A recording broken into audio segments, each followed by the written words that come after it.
بسم الله الرحمن الرحيم والصلاة والسلام على سيدنا ومولانا محمد وعلى آله وصحبه أجمعين أما بعد فأعوذ بالله من الشيطان الرجيم بسم الله الرحمن الرحيم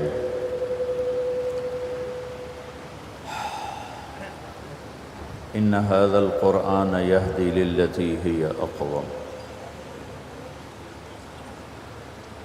وقال تعالى فإنما يسرناه بلسانك لتبشر به المتقين وتنذر به قوما لدا وقال النبي صلى الله تعالى عليه وسلم وإذا التبست عليكم الأمور كقطع الليل المظلم فعليكم بالقرآن فإنه ماحل مصدق وشافع مشفع من جعله أمامه ساقه إلى الجنة ومن جعله خلفه ساقه إلى النار أو كما قال صلی اللہ تعالی علیہ وسلم۔ میرے محترم بھائی اور دوستو، قرآن اللہ تعالیٰ کی آخری کتاب ہے، آسمان سے اتاری ہوئی انسانوں کی رہبری اور ہدایت کے لیے۔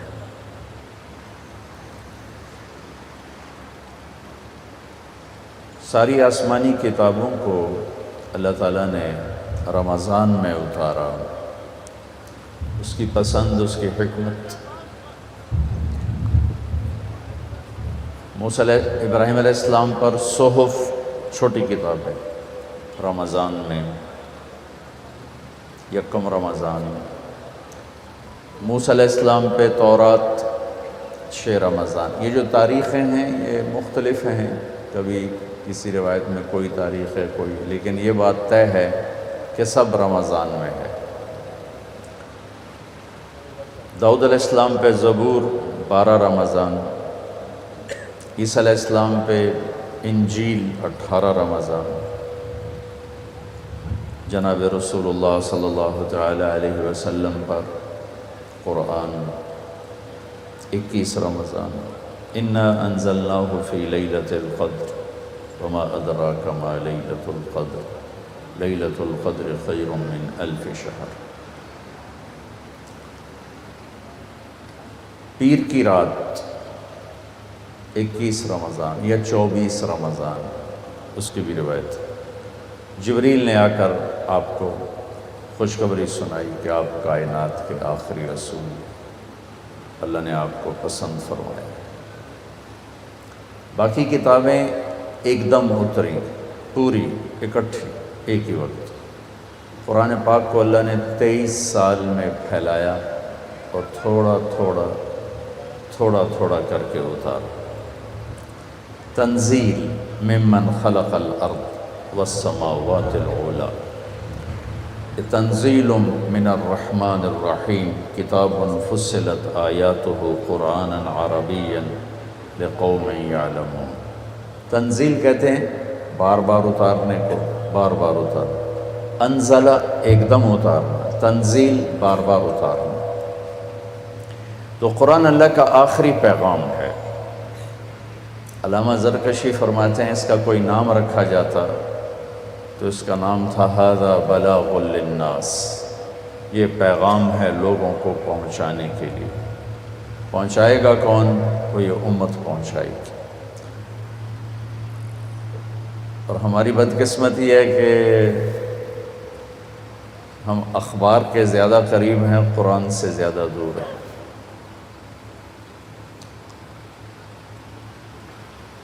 قرآن اللہ کی ذات سے نکلا ہوا، زبان سے نکلا ہوا کلام ہے۔ تورات لکھوائی گئی، اتاری، زبور لکھوائی گئی، اتاری، انجیل لکھوائی گئی، اتاری۔ قرآن اللہ کی زبان سے نکلا، لکھوایا گیا، زبان سے نکلا، جبریل نے اٹھایا، میرے نبی کے دل پر اترا، وہاں سے آپ کی زبان سے نکلا۔ چونکہ یہ کلام اللہ کا ہے، اسے کوئی بدل نہیں سکتا۔ تورات کتاب ہے، کلام نہیں۔ زبور کتاب ہے کلام نہیں، انجیل کتاب ہے کلام نہیں۔ وہ کتابیں تھیں وہ تبدیل ہو گئیں، مٹ گئیں، زبور تو ویسے ہی مٹ گئی۔ قرآن کلام اللہ کا، اور اللہ اپنی ذات میں قدیم، اس کی ہر صفت قدیم، اللہ کی کسی صفت کو بدلا نہیں جا سکتا، تحریف نہیں ہو سکتی۔ تو چونکہ قرآن اللہ کی زبان سے نکلا ہوا کلام ہے، میرا رب شکل و صورت سے پاک ہے، اس نے اپنے لیے ہاتھ کہا ہے ید اللہ فوق ایدیہم وَيَبْقَى وَجْهُ رَبِّكَ ذُو الْجَلَالِ وَالْإِكْرَامِ، اس کا چہرہ، لیکن ہم اس کے بارے میں جانتے نہیں، ایمان لائے جیسے اللہ کی ذات اور شان کے مطابق، اس کی کیفیت کے بارے میں ہم نہیں جانتے۔ تو اللہ کی ذات سے نکلا ہوا کلام ہے، اور جبریل نے اٹھایا ہے اور میرے نبی کے دل پر اترا ہے، وہاں سے آپ کی زبان سے ادا ہوا ہے، لہٰذا یہ کلام تبدیل نہیں ہو سکتا، اسے کوئی بدل نہیں سکتا، اس کے اندر کوئی کمی بیشی نہیں ہو سکتی، اس میں سے کچھ نکالا نہیں جا سکتا، اس میں کچھ ڈالا نہیں جا سکتا۔ یہ اپنی فصاحت پر اس مقام پر ہے کہ دنیا کے سارے دجال مل کر اس میں کسی ایک آیت کو نہیں ڈال سکتے، ایک آیت کو، اتنے عالی مقام پر کھڑا ہوا ہے، اس میں کسی ایک آیت کو نکال نہیں سکتے، کوئی چیز اس میں سے بدل نہیں سکتے، آگے کا پیچھے نہیں کر سکتے، پیچھے کا آگے نہیں کر سکتے۔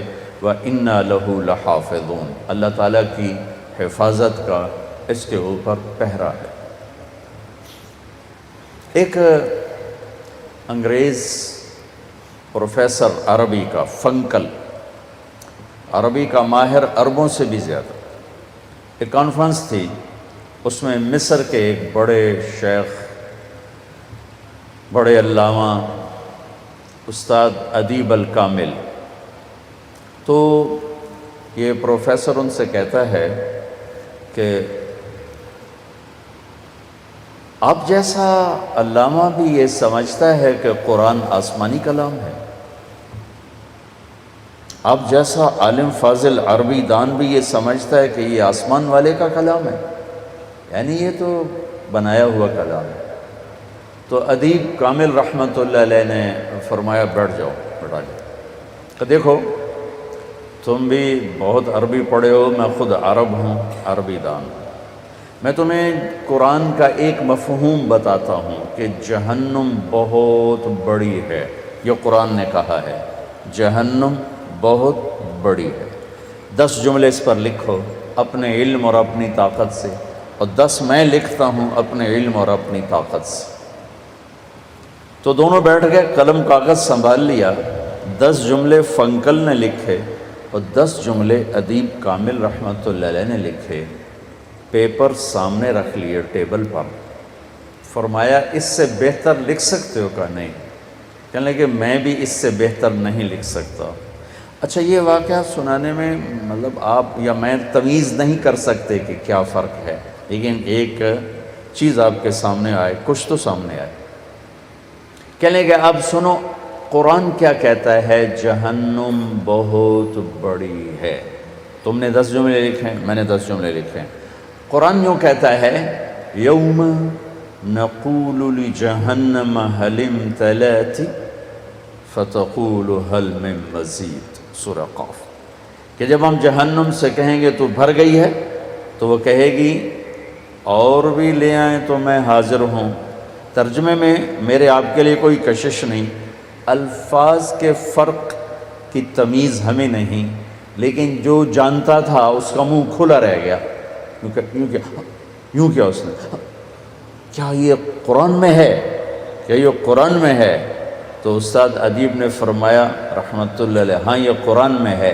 کہنے لگا میں مان گیا ہوں کہ یہ انسانی کلام نہیں ہے، انسان کے بس کا کلام نہیں۔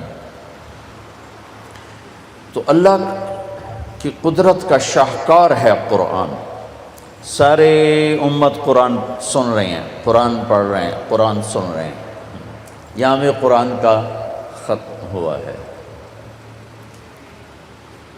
مصنف شروع میں مقدمہ میں اپنی کتاب کا تعارف کراتا ہے، مختصر مضمون بتاتا ہے، پھر اس کو پھیلاتا ہے، پھر آخر میں جا کے پھر اس کا خلاصہ کر کے بتاتا ہے۔ تو میں آپ کو آج قرآن کا خلاصہ بتاتا ہوں، چونکہ سارا قرآن پڑھا گیا۔ سورۃ فاتحہ مقدمہ ہے، اس میں قرآن کا تعارف ہے سورۃ فاتحہ میں، بلکہ میرے نبی نے فرمایا مجھے تورات کے بدلے میں سورہ فاتحہ ملی ہے، تورات۔ اور میرے نبی تشریف فرما ہے اور جبریل تشریف لاتے ہیں اور ایک دم دھماکہ ہوتا ہے، تو آپ نے فرمایا یہ کیا دھماکہ ہوا ہے؟ تو جبریل عرض کرتے ہیں کہ آج آسمان کا ایک دروازہ کھلا ہے جو پہلے کبھی نہیں کھلا، ایک فرشتہ آ رہا جو پہلے کبھی نہیں آیا، اور 2 کلام لا رہا ہے جو پہلے کبھی نہیں آئے، صرف آپ کے لیے آ رہے ہیں۔ تو وہ فرشتہ آتا ہے اور کہتا ہے یا رسول اللہ ابشر بالنورین، آپ کو 2 نور کی بشارت ہو، ایک سورۃ فاتحہ اور ایک سورہ بقرہ کا آخر آمن الرسول بما انزل الیہ من ربہ والمؤمنون۔ یہ 2 نور یہ جبریل نہیں لائے، یہ کوئی اور فرشتہ لے کر آیا، جبریل آپ کے پاس بیٹھے ہوئے۔ سورۃ فاتحہ 7 آیات ہیں۔ حضرت علی کا فرمان ہے اگر میں سورۃ فاتحہ کی تفسیر بیان کروں تو 70 اونٹوں پہ لا دی جائے گی، 70 اونٹ، ایک آیت کے لیے 10 اونٹ۔ ایک دفعہ عشاء کی نماز پڑھا کے بیٹھے اور فرمایا تو میں بسم اللہ کی تشریح کروں؟ اور کہا جی کریں۔ تو شروع ہو، کہاں سے؟ با، بسم اللہ با، کہ تو میں با کا مطلب بتاؤں۔ با عربی واحد زبان ہے جس میں حرف کا بھی مطلب ہوتا ہے۔ ہماری اردو میں با کا کوئی مطلب نہیں، فارسی میں با کا کوئی مطلب نہیں، انگلش میں بی کا کوئی مطلب نہیں، عربی میں با کا مطلب ہے۔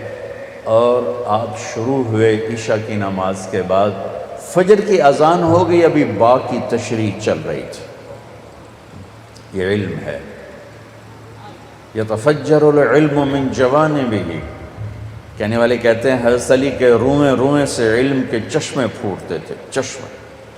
وتنطق الحکمۃ من نواحیہ، اور سراپا حکمت کا بول زبان سے نکلتا ہے، اور کہنے والا کہہ رہا ہے وہ سر سے لے کر پاؤں تک حکمت ہی حکمت تھے، ان کی ہر ادا حکمت سے بھرپور تھی۔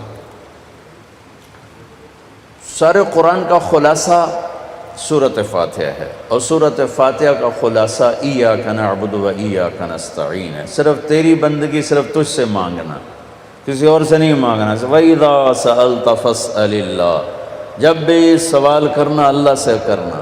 وَإِذَا اسْتَعَنْتَ فَاسْتَعِنْ بِاللَّهِ، جب بھی مدد کے لیے پکارنا تو اللہ کو پکارنا، اللہ کے سوا کسی کو نہ پکارنا، نہ کسی کے سامنے ہاتھ پھیلانا، نہ کسی کو مدد کے لیے پکارنا، وہ صرف اللہ ہے جو اقرب الیہ من حبل الورید، جو شارک سے زیادہ قریب ہو اسے بلاؤ، اور اللہ کے سوا کائنات میں کوئی نہیں ہے جو شارک سے زیادہ قریب ہو، اللہ کے سوا کائنات میں کوئی نہیں ہے جو پیدائش سے پاک ہو، جو موت سے پاک ہو، جو بڑھاپے بیماری سے پاک ہو، جو مٹی میں مٹی ہو جانے سے پاک ہو، جو قبر میں جانے سے پاک، کوئی جل گیا، کوئی بہہ گیا، کوئی ڈوب گیا، کوئی زمین میں گیا، اللہ ہی ہے جو ہر حال میں اپنی ذات میں الحی القیوم ہے، لا تاخذہ سنۃ ولا نوم ہے، لہ ما فی السماوات وما فی الارض ہے،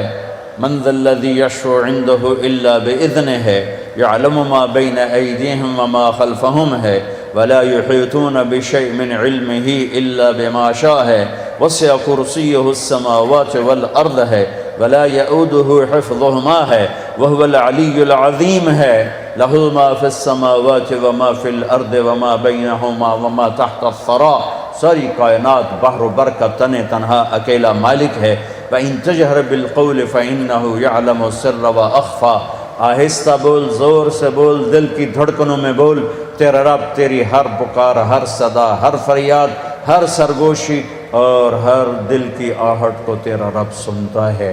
ایسا سننے والا بھی کائنات میں کوئی نہیں، ایسا بیدار بھی کائنات میں کوئی نہیں کائنات میں جو سوتا نہ ہو سوائے اللہ کے، کوئی نہیں کائنات میں جو دکھی نہ ہو سوائے اللہ کے، کوئی نہیں کائنات میں جس پر موت نہ آئی ہو سوائے اللہ کے، کوئی نہیں کائنات میں جو ابتدا سے پاک ہو سوائے اللہ کے، کوئی نہیں کائنات میں جو انتہا سے پاک ہو سوائے اللہ کے، کوئی نہیں کائنات میں جو ہر وقت ہر دم جس کی طاقت، قدرت، علم، ہیبت، جلال، جبروت سر طرف ہر دم چھایا ہوا ہو سوائے اللہ کے۔ کوئی نہیں کائنات میں، کوئی نہیں کائنات میں، لیس کمثلہ شیء وہو السمیع البصیر، نہ اس جیسا کوئی ذات میں ہے، نہ اس جیسا کوئی صفات میں ہے، نہ کوئی ایسی ذات ہے جس کے خزانے ہر وقت بھرے ہوئے ہوں سوائے اللہ کے، نہ کوئی ایسی ذات ہے جو ہر ایک کی ہر وقت سن کر لبیک کہے سوائے اللہ کے، نہ کوئی ایسا ہے جو سب کا چاہا سب کو دے دے اور اس کے خزانوں میں ذرے کے برابر کمی نہ آئے سوائے اللہ کے۔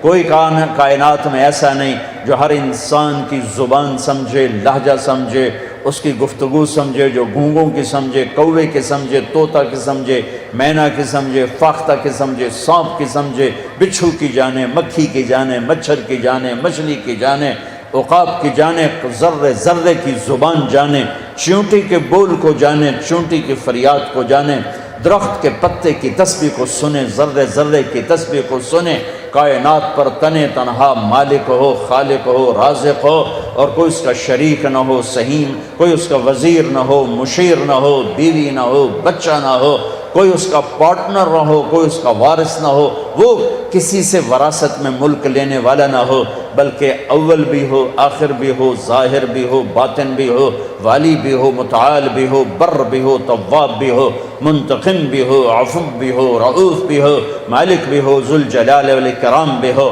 مقصد بھی ہو، جامع بھی ہو، غنی بھی ہو، مغنی بھی ہو، مانع بھی ہو، نافع بھی ہو، ضار بھی ہو، نور بھی ہو، بدیع بھی ہو، ہادی بھی ہو، باقی بھی ہو، وارث بھی ہو، رشید بھی ہو، صبور بھی ہو، اور حنان بھی ہو، منان بھی ہو، وحدہ لا شریک بھی ہو، وہ صرف اللہ ہے، صرف اللہ ہے۔ لہذا سارے قرآن کا خلاصہ کیا ہے؟ ایاک نعبد و ایاک نستعین، سورہ فاتحہ۔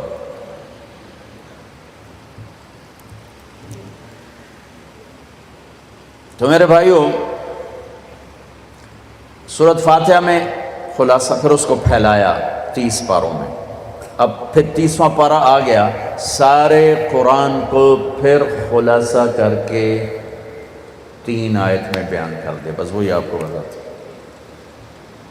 والعصر، یہ 30واں پارہ، ان الانسان لفی خسر الا الذین آمنوا وعملوا الصالحات وتواصوا بالحق وتواصوا بالصبر۔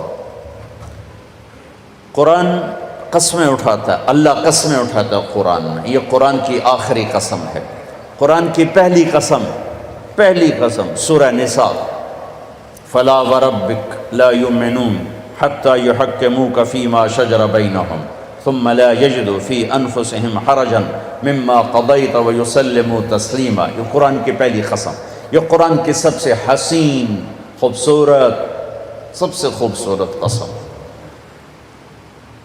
اللہ کیا کہتا ہے؟ اے میرے محبوب، مجھے آپ کے رب کی قسم، مجھے آپ کے رب کی قسم۔ عجب اظہار محبت ہے، عجب، مجھے آپ کے رب کی قسم ہے، تو خود لگتا یوں ہے جیسے رب محمد کوئی اور ہے اور قسم اٹھانے والا رب کوئی اور ہے، مجھے آپ کے رب کی قسم۔ یہ اظہار محبت کا ایک انداز ہے، جب محبت انتہا کو ہوتی ہے تو یوں بیان کیا جاتا ہے۔ یہ قرآن کی پہلی قسم ہے کہ آپ کراچی والوں کو بتا دیں، جب تک آپ کے فیصلوں کے سامنے سر نہیں جھکائیں گے، مرد ہے یا عورت، ان کا ایمان قبول نہیں ہے۔ ٹھیک ہو گیا؟ قرآن کی آخری قسم، والعصر ان الانسان لفی خسر الا الذین آمنوا وعملوا الصالحات وتواصوا بالحق وتواصوا بالصبر۔ یہ آخری قسم۔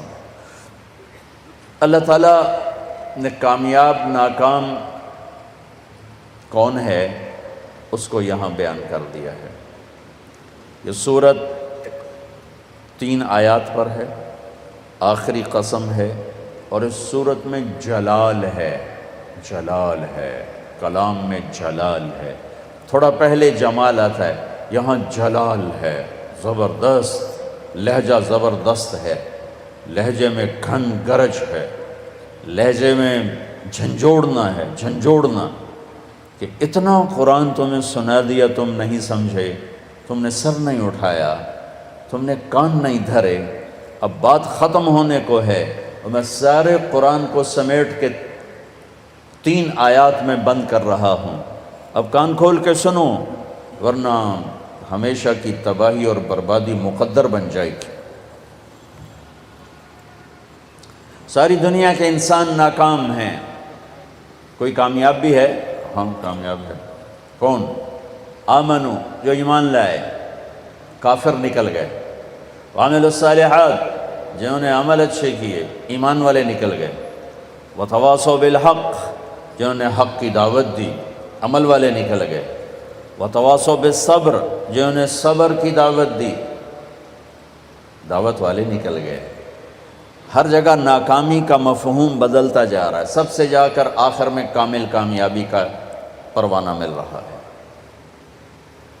تھوڑا اس سے پہلے اللہ تعالیٰ نے وہاں بھی انتہائی جلال میں اللہ نے 11 قسمیں اٹھا کر 11 قسم تو ایک ہی کافی ہوتی، چاہے جھوٹا آدمی بھی قسم کھائے۔ ہمارے پنجاب میں پنچایتوں میں دیہاتوں میں تو پنچایتی فیصلے ہوتے ہیں، عدالتوں میں غریب لوگ کہاں جاتے ہیں تو وہاں قسم چلتی ہے، تو اگر کوئی قسم اٹھا دے تو وہ جھوٹا بھی ہو تو کہتا ہے ٹھیک ہے جی ہوں اے جانے تے رب جانے، اسی جی گل مکا چھڈی، ٹھیک ہے جی اللہ جانے تے رب جانے، کوئی گل نہیں، آپ پہ اللہ جانے۔ وہ قسم اتنی طاقتور چیز ہے کہ جھوٹی قسم اٹھانے والے کو بھی کہتے ہیں اچھا جی ٹھیک ہے جا معاف کیتا۔ اور جب قسم اٹھانے والا اللہ ہو جسے قسم اٹھانے کی ضرورت ہی نہیں ہے، اور جب ایک قسم نہ اٹھائے 11 جتنی قسمیں اٹھاتا جاتا ہے وزن، والعصر ایک قسم، والضحى واللیل 2 قسم، واللیل اذا یغشی والنہار اذا تجلی وما خلق الذکر والانثى 3 قسمیں، والسماء ذات البروج والیوم الموعود وشاہد ومشہود 4 قسمیں، والفجر ولیال عشر والشفع والوتر واللیل اذا یسر 5 قسمیں۔ جیسے جیسے قسم بڑھتی ہے وزن بڑھتا ہے، وزن بڑھتا ہے۔ سب سے زیادہ اللہ نے جس مضمون میں وزن ڈالا ہے وہ کامیابی اور ناکامی ہے، کہ کامیاب کون ہے، ناکام کون ہے، چونکہ ہمارے ذہنوں میں سمایا ہوا ہے جس کی تجارت چل گئی۔ یہ جو میمن ہیں ان کے ہاں تو میمن کیا، شیخ چلو راجپوت بھی لے لو، میں اپنے آپ کو بھی بیچ میں شامل کر لوں، سب کا ایک ہی ایمان بن چکا ہے، تجارت چل گئی تو کامیاب، تجارت نہیں چلی تو ناکام۔ اس میں میمن قریشی سب برابر ہو گئے، تجارت چل گئی کامیاب، تجارت نہیں چلی ناکام۔ یہ مفہوم ہے، یہ مفہوم ہے۔ عزت کامیاب نہیں ملی ناکام، پیسہ مل گیا کامیاب نہیں ملے ناکام۔ اللہ نے اس بت کو پاش کیا ہے 11 ہتھوڑے مار کے، 11 قسمیں اٹھا کے، 11 اللہ کی قسم پورے قرآن میں 11 قسمیں نہیں ہیں سوائے اس ایک جگہ کے کہ کامیاب کون ہے، ناکام کون ہے۔ والشمس وضحاها، مجھے سورج کی قسم، مجھے اس کی روشنی کی قسم، والشمس وضحاها والقمر اذا تلاها، مجھے چاند کی قسم جو پیچھے آتا ہے، والنہار اذا جلاها، مجھے دن کی قسم جو روشن کرتا ہے، واللیل اذا یغشاها، مجھے رات کی قسم جب وہ چھا جاتی۔ 5۔ والسماء، مجھے آسمان کی قسم۔ اب اللہ تعالیٰ یہاں جلال میں آتے ہیں اور اپنے آپ کو شامل کرتے ہیں، وما بناہا، مجھے آسمان کے بنانے والے رب کی قسم۔ والارض، مجھے زمین کی قسم۔ وما طحاہا، زمین کے بچھانے والے رب کی قسم۔ 9۔ ونفس، مجھے تیری جان کی قسم۔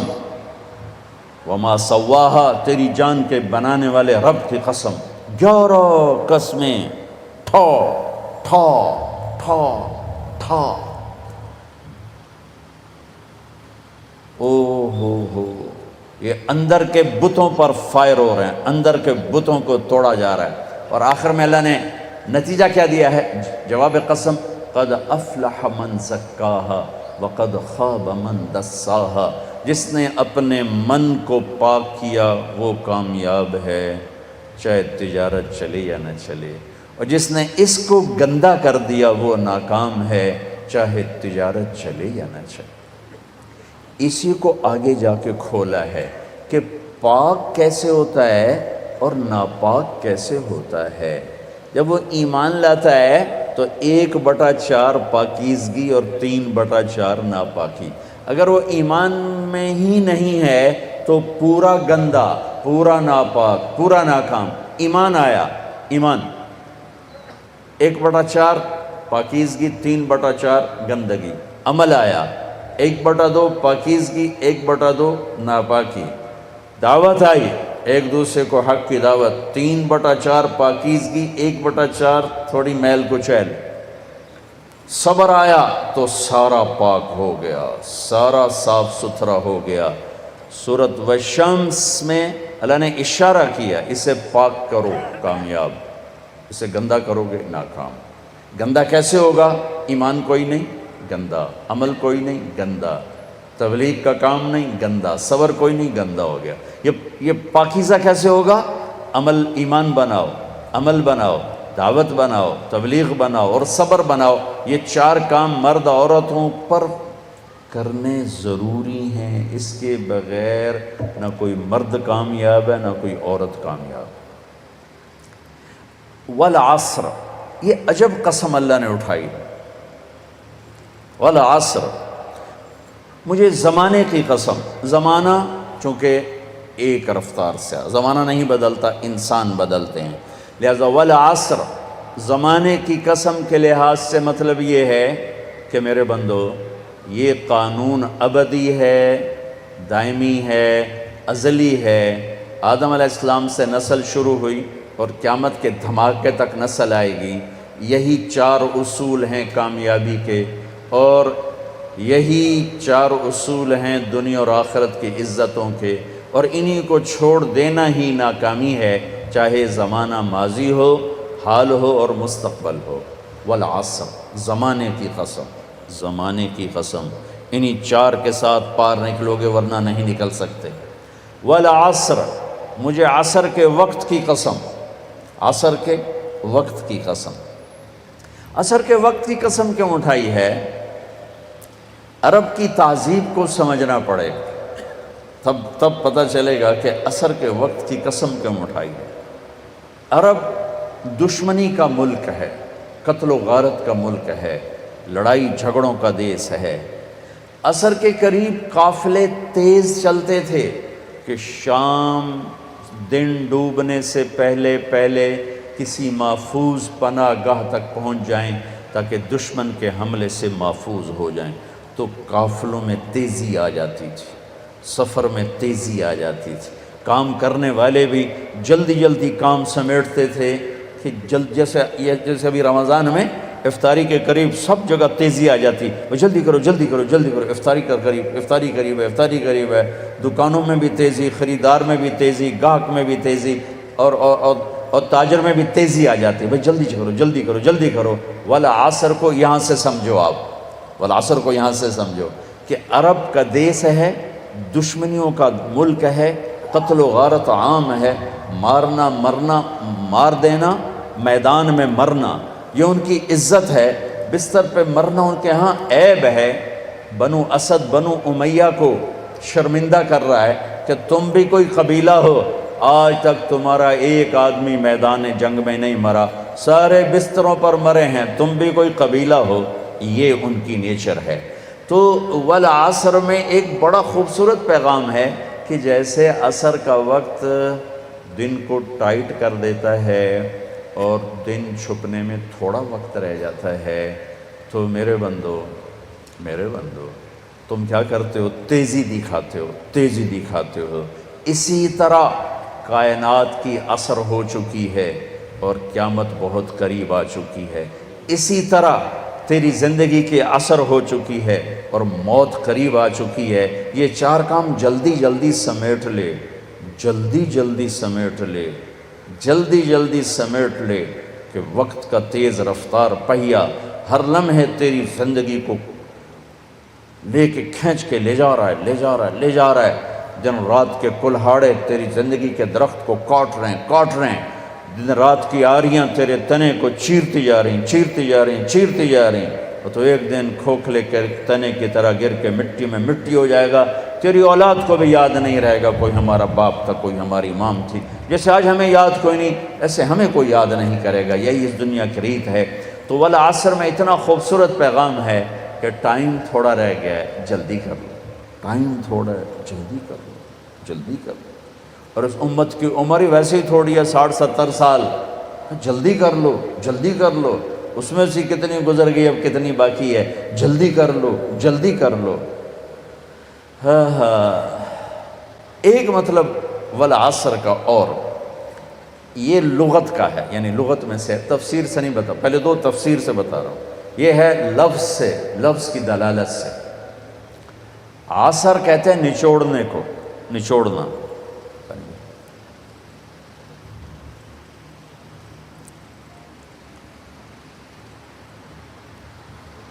عصر نچوڑنا۔ ثم یاتی من بعد عام فیہ یغاث الناس وفیہ یعصرون، سورہ یوسف۔ نچوڑنا، من المعصرات ماء ثجاجا، نچوڑنا، رس نکالنا، رس نکالنا۔ جو لوگ سعودیہ جاتے ہیں وہ جو ہوتے ہیں جوسز کے ڈبے، ان پر لکھا ہوتا ہے عصیر، عصیر التفاح، عصیر العنب، عصیر الجوافہ، رس، جوس۔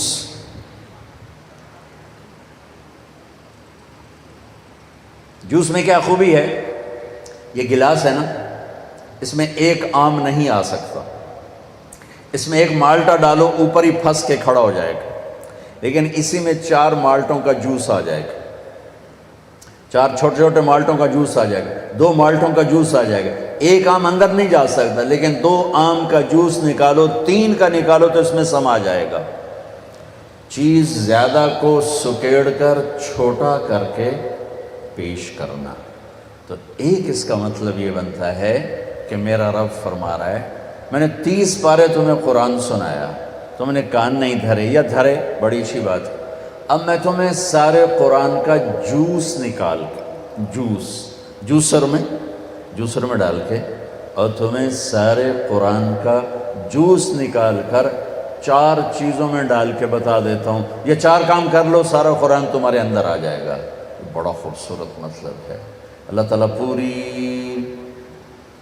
قرآن کی کہانی کو جوس بنا کر، نچوڑ کر، اور 4 صفتوں میں یوں پیش کر رہا ہے کہ یہ لے لو، 4 کام کر، کامیاب ہو۔ عورت کرے، یہ 4 کام کرنے ضروری ہیں، ان میں کوئی ایک بھی غیر ضروری نہیں ہے۔ ایمان کے بغیر کوئی کامیابی نہیں۔ ان اللہ لا یغفر ان یشرک بہ، کوئی معافی کوئی نہیں، ویغفر ما دون ذلک لمن یشاء، اس کے علاوہ اللہ جسے چاہے معاف کر دے۔ تو بھائیو، پہلی بات ہے ایمان بناؤ۔ ایمان کا اتنا درجہ حاصل ہو جائے، اذا سرت کا حسنۃ وساءت کا سیئۃ فانت مومن، نیکی کر کے خوش ہو اور گناہ کر کے پشیمان ہو تو آپ ایمان والے ہو۔ یہ درجہ اگر حاصل ہو گیا تو ایمان کے پاس ہونے والے نمبر آ گئے، 33 نمبر آ گئے۔ 33 نمبر کوئی فخر کی چیز نہیں ہوتی، لیکن فیل ہونے کا طعنہ تو نہیں دیا جا سکتا۔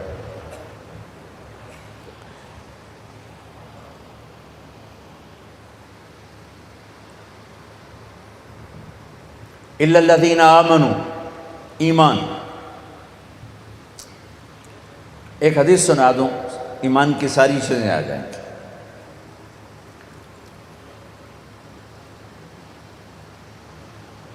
ایک وفد آیا، علقمہ بن حارثہ رضی اللہ تعالیٰ عنہ، فرمایا آپ نے کون لوگ ہو؟ کہا مومن، ایمان والے۔ اچھا، کیا علامت ہے تمہارے ایمان کی؟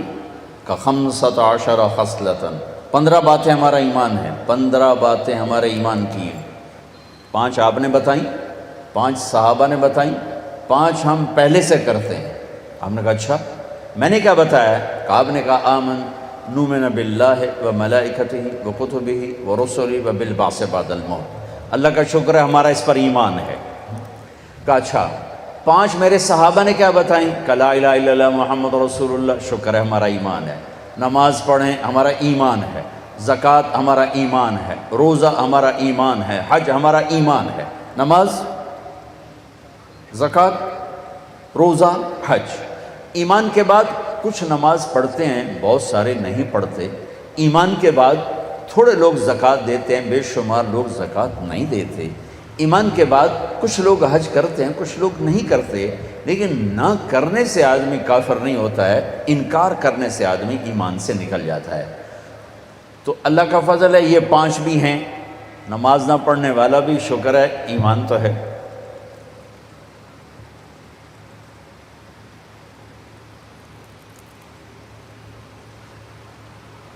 آپ نے کہا کون سی ہیں جو پہلے سے ہیں؟ مل خمس التی تخلقتم بہا، مگر یہ شکر عند الرخاء والصبر عند البلاء والرضا بمر القضاء والصدق في مواطن اللقاء وترك الشماتة بالمصیبت اذا حلت بالاعداء۔ کہ یا رسول اللہ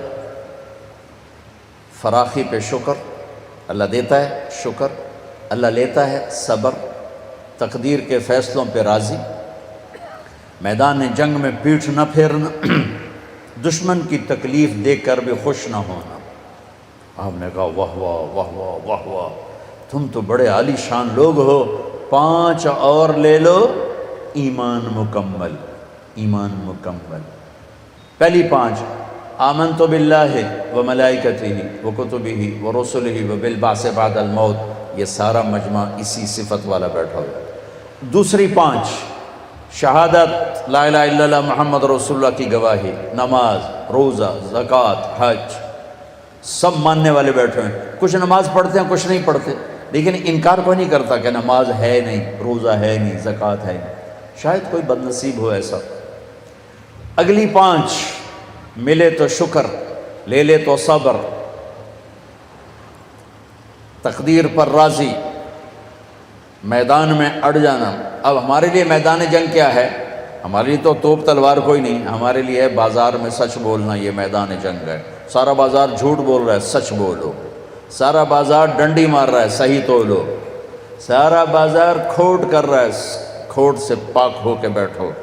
سارا بازار گاہک کو لوٹنا تجارت سمجھتا ہے، آنے والے کا بھی بھلا چاہو کہ آنے والا بھی میرا مسلمان بھائی ہے، مجھ سے فائدہ اٹھا کے جائے۔ اس کی جیب، ایک تاجر نے کہا جی جیب کاٹنا ہی تو تجارت ہے، جیب کاٹنا ہی تو تجارت۔ میں کہا تسی مہذب جیب کترے ہو گئے، ایک دعا جیب کترا ہے جڑا بیچارہ نپیا جاوے تو لتر کھاندا ہے۔ تسی دکان تے بے کہ سیٹ صاحب، میاں صاحب، شیخ صاحب، پتہ نہیں کیا کیا کہلاتے ہو، لیکن دونوں ہی جیب کترے ہی ہو، ایک مہذب ہے، ایک بیچارہ گرا پڑا۔ کہا جی جیب کاٹنا ہی تو تجارت۔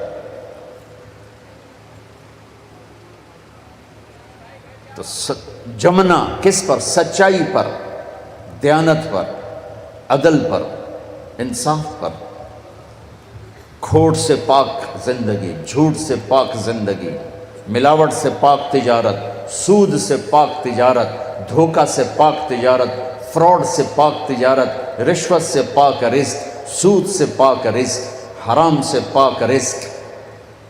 الصدق فی مواطن اللقاء۔ آج نفس کی جنگ ہے، نہنگو اژدہاؤ شیر نر مارا تو کیا مارا، بڑے موذی کو مارا نفس امارہ کو گر مارا۔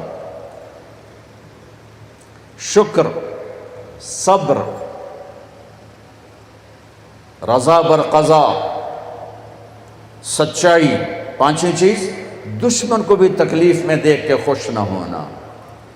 تو آپ نے کہا 5 اور لے لو، 5 اور لے لو، کام بن جائے گا۔ لا تبنوا ما لا تسکنون، جہاں رہنا نہیں وہاں بڑے بڑے گھر نہ بناؤ، جہاں رہنا نہیں وہاں بڑے بڑے گھر نہ بناؤ۔ گھر بنانے سے نہیں روک رہے، گھر بنانے سے نہیں روک رہے، ضرورت ہے، چھت ضرورت ہے، پرندہ بھی گھونسلہ بناتا ہے، لا تبنوا ما لا تسکنون، جہاں رہنا نہیں وہاں بڑے بڑے محل کھڑے نہ کرو، بہت بڑی یہ تو میں کہہ رہا ہوں، بہت بڑی حماقت ہے، بہت بڑی حماقت ہے، بہت بڑی حماقت ہے بڑے بڑے گھر بنانا، بہت بڑی نادانی ہے بڑے بڑے گھر بنانا۔ میرے نبی نے کہا لا تبنوا ما لا تسکنون، جہاں رہنا نہیں گھر بناؤ، کھلا بناؤ، کشادہ بناؤ۔ اگر اللہ نے رزق دیا ہے، فرعونی محل کھڑے نہ کرو، ایسے پیسہ برباد نہ کرو۔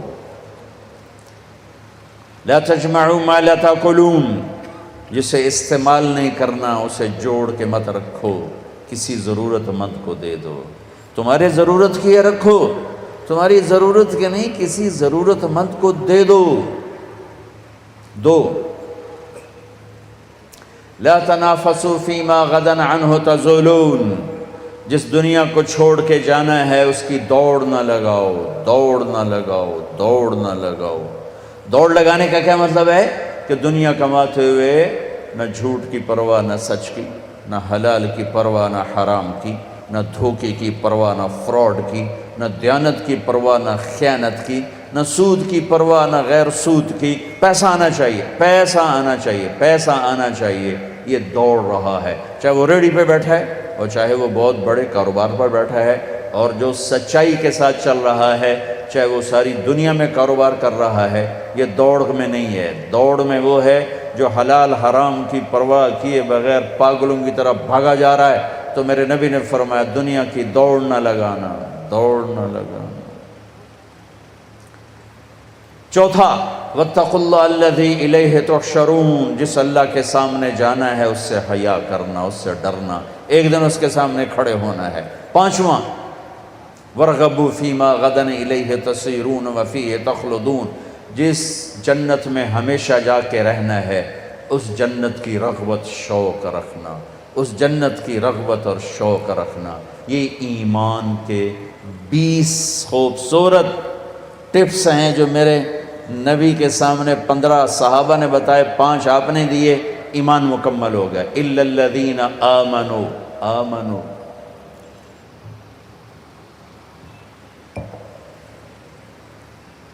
دوسرا ہے وعملوا الصالحات، اچھے عمل، ہر نیکی اچھا عمل ہے، ہر نیکی اچھا عمل ہے، فرض ہو، واجب ہو، سنت ہو، مستحب ہو۔ ہر گناہ کا چھوڑنا اچھا عمل ہے، شراب چھوڑنا اچھا عمل ہے، فحاشی چھوڑنا اچھا عمل ہے۔ عامل الصالحات کی ایک لمبی لائن ہے، اس میں عبادات میں نماز سب سے اعلیٰ ہے۔ اس وقت روزہ متوجہ ہے، میں تھوڑی روزے کی بات کروں گا۔ روزہ متوجہ ہے، ایک عشرہ گزر چکا ہے، دوسرا شروع ہے۔ میرے نبی جب مدینہ میں تشریف لائے تو پہلا سال روزے فرض نہیں ہوئے۔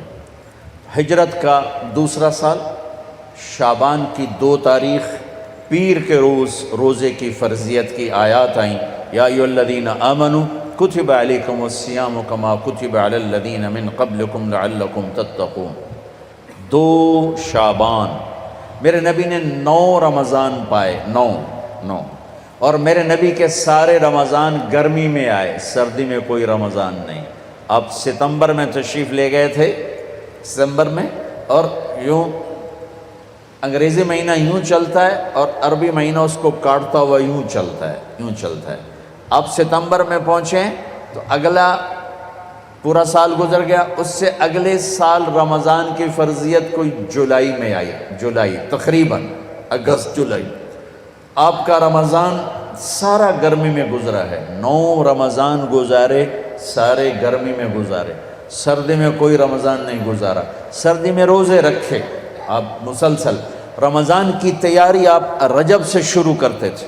رجب کا چاند دیکھ کر کہتے اللہم بارک لنا فی رجب و شعبان وبلغنا رمضان، سلم لنا لرمضان وسلمہ لنا وتسلمہ منا متقبلا۔ اے ہمارے رب، ہمارے رجب میں برکت دے، ہمارے شعبان میں برکت دے، ہمیں رمضان کا مہینہ نصیب فرما، رمضان سلامتی والا ہو، ہم بھی سلامتی والے ہوں، اور ہمارے روزے قبول فرما۔ اور شعبان کا چاند خود دیکھتے تھے رمضان کی وجہ سے، اور اگر چاند نظر آ جاتا تھا تو اس کا روزہ رکھتے تھے، نظر نہیں آتا تھا روزہ نہیں رکھتے تھے۔ رمضان کو پیش کیسے کیا؟ آپ منبر پر آئے، آپ نے نہ نماز، نہ حج، نہ زکوٰۃ، نہ تبلیغ، نہ علم، نہ ذکر، نہ جہاد، کسی عمل کو ایسے پیش نہیں کیا جیسے رمضان کو پیش کیا۔ اور یہ ذہن میں رہے کہ میرے نبی کا سارا رمضان گرمی کا گزرا ہے، ہمارے اوپر بھی گرمی کا رمضان ہے۔ اللہ کرے ہم سارے ہی رکھ رہے ہوں، شیطان دھوکہ دیتا ہے، بھوک لگے گی، پیاس لگے گی۔ سنو میرا نبی کیا کہہ رہا ہے، آپ ممبر پر آئے، فرمایا ماذا یستقبلکم، وہ کون آ رہا ہے؟ اب میں تو اب تمہیں حدیث سنا رہا ہوں، اگر میں ایک دم کہوں وہ کون آ رہا ہے تو آپ سارے پیچھے دیکھو، ایسے دیکھو۔ تو ہم نے کہا ماذا یستقبلکم، وہ کون آ رہا ہے، وماذا تستقبلون، تم کس کے آگے جا رہے ہو؟ سارے ادھر ادھر۔ پھر آپ نے کہا ماذا یستقبلکم، وہ کون آ رہا ہے، تم کس کے آگے جا رہے ہو؟ پھر آپ نے کہا ماذا یستقبلکم، وہ کون آ رہا ہے؟ وہ کوئی بھی نہیں ہے۔ تو حضرت عمر کھڑے ہو گئے، یا رسول اللہ اوحی نزل، کوئی وحی آ گئی؟ آپ نے کہا نہیں۔ عدو حضر، یا رسول اللہ کوئی دشمن آ گیا؟ آپ نے کہا نہیں۔ کہا تو پھر کون آیا ہے؟ تو آپ نے کہا رمضان آ گیا، رمضان آ گیا۔ سبحان اللہ، رحمتوں کا مہینہ آ گیا ہے، محبت کا مہینہ آ گیا ہے، فرض 70 کے برابر ہو گیا ہے، نفل فرض کے برابر ہو گیا ہے۔ رمضان میں اللہ کا عرش پہلے آسمان پر آتا ہے اور جنت کے دروازے کھل جاتے ہیں، جہنم کے دروازے بند ہو جاتے ہیں۔ ایک فرشتہ اعلان کرتا ہے یا باغ الخیر ابشر، اے بھلائی کے چاہنے والے تمہیں مبارک ہو، اور یا باغ الشر اقصر، اے برائی کے کرنے والے اب بس کر، اب واپس آ جا، اب بس کر۔ اور اللہ کی طرف سے اعلان ہو رہا ہے کوئی مانگنے والا، کوئی چاہنے والا، کوئی مانگنے والا، کوئی چاہنے والا۔ پہلی امتوں پہ رمضان فرض ہوا روزہ 24 گھنٹے، افطاری سے افطاری۔ ہمارے اوپر فرض ہوا افطاری سے افطاری، لیکن دوسرا دن تھا یا تیسرا دن تھا، ایک صحابی قیس بن سرمہ شام کو آئے گھر، مزدور آدمی، بیوی سے پوچھا کچھ کھانے کو ہے؟ بیوی نے کہا کچھ نہیں۔ کہا اچھا، تو کہنے لگی نہیں نہیں تم بیٹھو، میں تیرے لیے کوئی افطاری لے کر آتی۔ وہ چلی گئیں، یہ لیٹ گئے، ان کو نیند آ گئی۔ اگلا روزہ کیسے شروع ہوتا تھا؟ جب مغرب کے بعد کوئی سو جاتا تھا تو اگلا روزہ شروع ہو جاتا تھا۔ تو وہ آئی لیٹ، سورج چھپ گیا، یہ ان کو نیند آ گئی، تو انہوں نے ایک دم چیخ ماری، ہائے ابن سرمہ، ارے تو پھنس گیا۔ ان کی آنکھ کھلی، کیا ہوا؟ کہ اگلا روزہ شروع ہو گیا۔ کوئی کیسے کروں گا؟ خیر تو رکھنا تو پڑا۔ دوپہر کو بے ہوش ہو گئے، ایک روایت۔ دوسری روایت ظہر کی نماز مسجد میں پڑھنے گئے، گر کے بے ہوش ہو گئے۔ آپ نے پوچھا کیا ہوا؟ کہا جی ایسے روزہ رکھنا پڑ گیا۔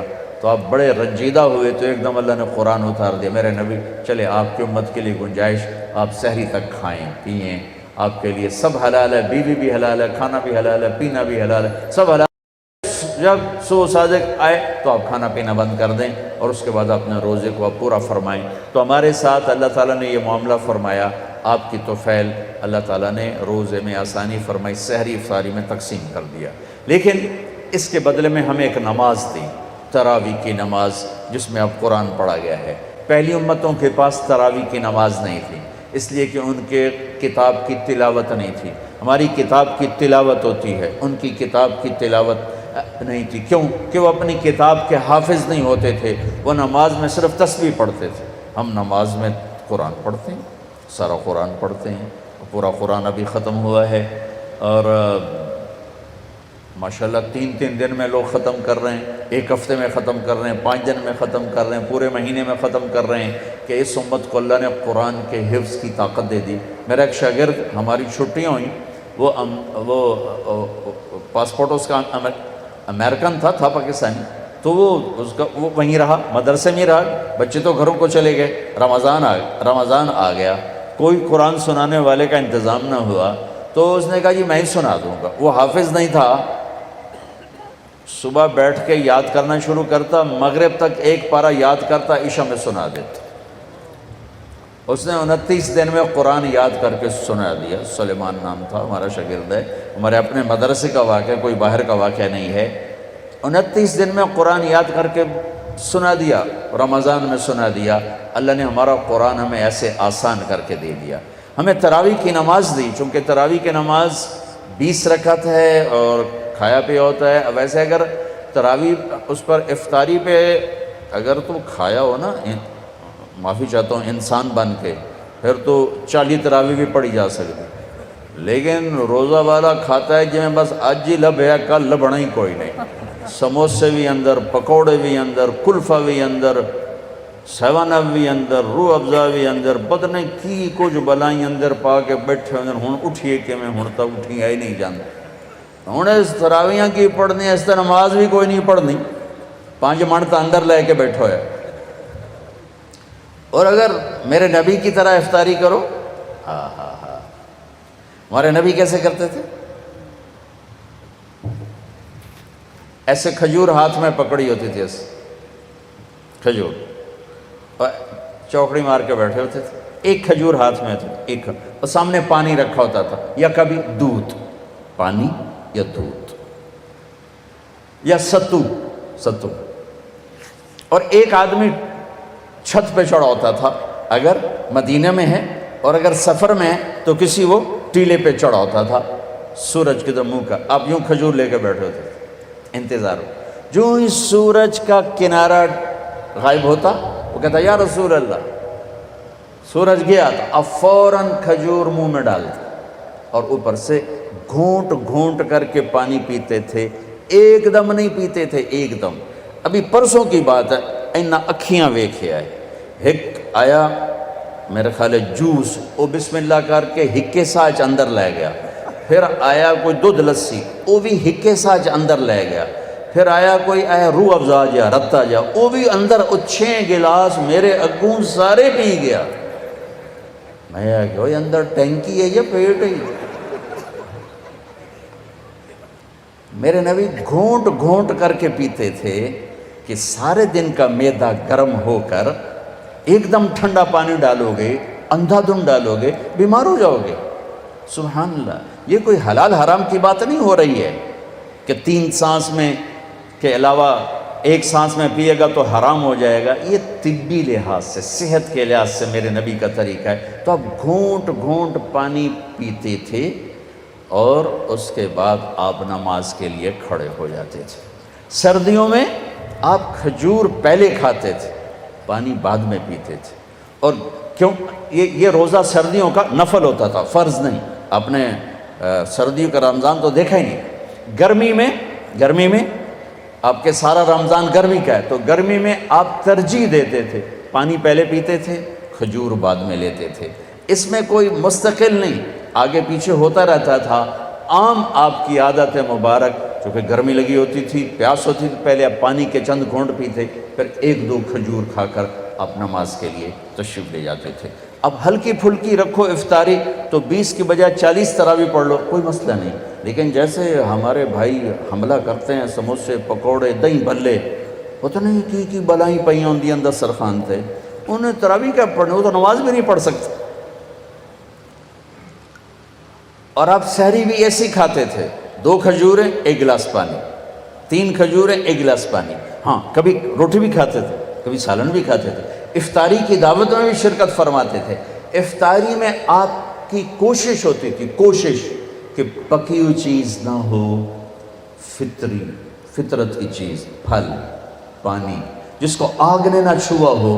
کوشش فرماتے تھے افطاری میں پکی ہوئی چیز نہ ہو، کہ معدہ ایک دم اس پر پریشر پڑتا ہے جب کوئی پکی ہوئی چیز اندر جاتی ہے۔ کوئی پھل جائے گا، پانی جائے گا، وہ بہت ہلکا پھلکا کام ہوتا ہے، اس کو آرام سے معدہ لے گا۔ اس کے بعد آپ تراویح پڑھو، مغرب پڑھو، تراویح پڑھو، پھر جتنا مرضی کھانا کھا لو۔ میں کھانے سے نہیں روک رہا ہوں، ٹائم چینج کر رہا ہوں۔ اگر آپ نے خوشی خوشی تراویح پڑھنی ہے تو تھوڑا سا اپنے منہ کو تالا لگا لیں تھوڑی دیر کے لیے، تو آپ کو آسان ہو جائے گا۔ جیسے میرے نبی فرماتے ہیں آپ نے افطاری کی دعوت، سعد بن عبادہ نے آپ کی افطاری کی دعوت فرمائی، آپ تشریف لے گئے، روٹی زیتون پیش کیا، آپ نے کھایا۔ سعد بن معاذ نے افطاری کی دعوت کی، آپ تشریف لے گئے۔ افطار دعوت دینا، افطار کی دعوت میں جانا میرے نبی کی سنت ہے، لیکن دعوت میں نماز ہی چھوڑ دینا یہ تو تباہی ہو گئی۔ نیکی کماتے کماتے الٹا گناہ سر پہ لے لیا۔ اور ایک رات آپ سحری میں بکرے کی سری کھا رہے تھے، کہیں سے پکی ہوئی آئی اور روٹی، اور حضرت علی بھی ساتھ ہیں، تو اوپر سے ارباز بن ساریہ آئے، تو آپ نے کہا ارباز آؤ ہمارے ساتھ سحری کھاؤ۔ آپ نے فرمایا سحری کھاؤ کہ اللہ اور اس کے فرشتے سحری کھانے والوں پر رحمت بھیجتے، رحمت بھیجتے۔ اور میں قربان جاؤں، آپ سحری آخری ٹائم کھاتے تھے اور افطار سورج کے ڈوبتے ہی فرماتے تھے، اپنی امت کے بھوک کے ٹائم کو سکیڑنے کی کوشش فرماتے تھے کہ سحری بالکل آخر میں ہو اور افطاری بالکل شروع میں ہو، تاکہ کم سے کم بھوک کا وقت میری امت پر رہے۔ یوں سورج اندر گیا اور آپ کھجور اندر لے جاتے تھے، اور بلال کی اذان ہونے کے لیے تیار ہوتی تھی اور آپ کا آخری لقمہ منہ میں ہوتا تھا۔ ایک واقعہ سنا رہا ہوں، آپ کھا رہے ہیں، اب بلال آ گئے، یا رسول اللہ سحری ختم ہو گئی، میں اذان دینے جا رہا ہوں، نماز کے لیے تیاری فرمائیں۔ آپ نے کہا ٹھیک ہے، وہ چلے گئے، آپ کھا رہے ہیں۔ وہ واپس آئے دوبارہ، میں دیکھوں کیا کھانا پینا بند کر دیا یا ابھی بھی چل رہا ہے۔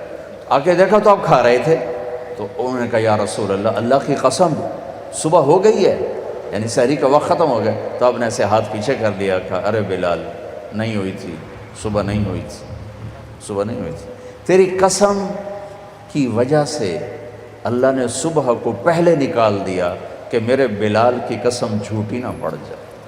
واہ واہ۔ حضرت علی نے فرمایا اگر بلال قسم نہ کھاتے تو جب تک اللہ کے نبی کھاتے رہتے صبح نہیں ہو سکتی تھی۔ ایک دفعہ آپ تشریف فرما تھے اور ایک صحابی عبید باورچی، وہ دیگ چڑھائی ہوئی تھی بکرا، تو آپ نے کہا عبید مجھے دستی پکڑاؤ، دستی، تو انہوں نے ایسے دستی پکڑائی، تو آپ نے اس کو یوں پکڑا دونوں کناروں سے اور منہ سے دانتوں سے نوچ نوچ کے، ایسے دانتوں سے ساری نوچ نوچ کے ہڈی خالی کر کے نکالی۔ عبید دستی پکڑاؤ، انہیں دوسری نکال کے دی، آپ نے ایسے پکڑا اور اس کو یوں نوچ نوچ کے کھا کے۔ عبید دستی پکڑاؤ، وہ کہنے لگے یا رسول اللہ بکرے کی دو ہی ہوتی۔ آپ نے کہا تیرا بھلا ہو جائے، اگر تو میرے کہنے پہ ڈوئی ڈال دیتا تو جب تک میں کہتا رہتا میرا اللہ مجھے دستیاں نکال کے کھلاتا رہتا، تو ہی کچا نکلا۔ تو علی نے فرمایا اگر بلال قسم نہ اٹھاتے تو جب تک اللہ کے نبی کھا رہے تھے صبح نہیں ہونی تھی۔ میں آپ کو اپنے نبی کا رمضان بتا رہا ہوں کہ اس طرح میرے نبی کا رمضان تھا۔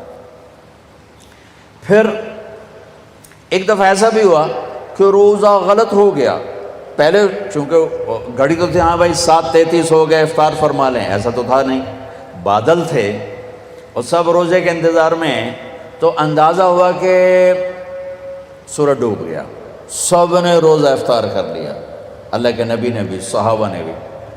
ایک دم بادل ہٹے تو سورج کھڑا ہوا تھا، تو پورے مدینے والوں کا وہ روزہ ٹوٹا بادلوں کی وجہ سے۔ پھر سب نے اس روزے کی قضا کی شوال میں۔ رمضان کی آمد پر آپ قرآن کی تلاوت بڑھا دیتے تھے اور قرآن کثرت سے تلاوت فرماتے تھے، جبریل کے ساتھ بیٹھ کر قرآن کا دور فرماتے تھے۔